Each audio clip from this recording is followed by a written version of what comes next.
mimi niliona leo tukutane, nikaona kwamba na mimi angalau nitoe sadaka kidogo katika hiki kipindi cha mfungo.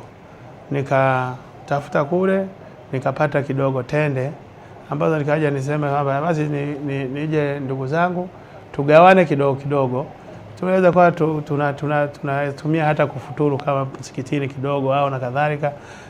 Tukimaliza sijui ile sala ya nini magharibi, tunaweza kidogo tukafuturu pale, halafu watu wakaendelea kula, wakaenda kufuturu kwa ukubwa zaidi.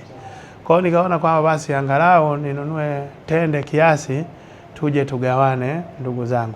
Ukiangalia Geita yetu hapa tunaishi vizuri sana. Wakristo kwa Waislamu tumeendelea kuishi kama ndugu na tumeendelea kuishi kwa urafiki mkubwa sana. Kwa hiyo niwashukuru sana na niwapongeze kwa funga ambayo mnaendelea nayo.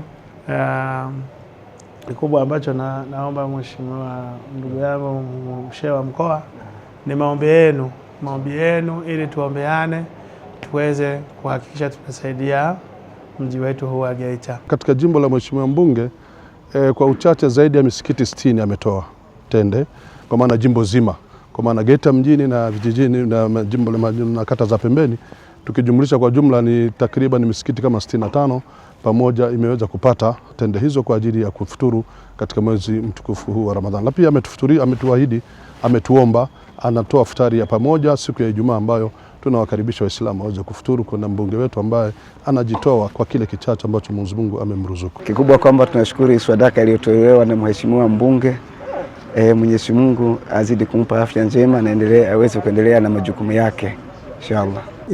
Kufuturisha tende hasa kwa Uislamu tumeambiwa unapokuwa umefunga ni vizuri, tumeshauriwa uanze kufuturu tende.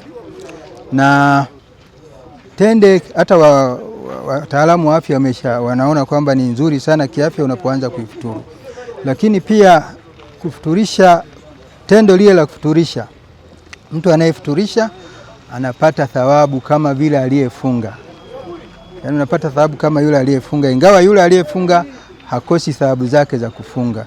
Kwa hiyo ni tendo bora sana kwa imani ya dini ya Kiislamu, na tunaomba watu mbalimbali wajitolee katika kuendeleza tendo kama hili hasa katika mwezi mtukufu wa Ramadhani.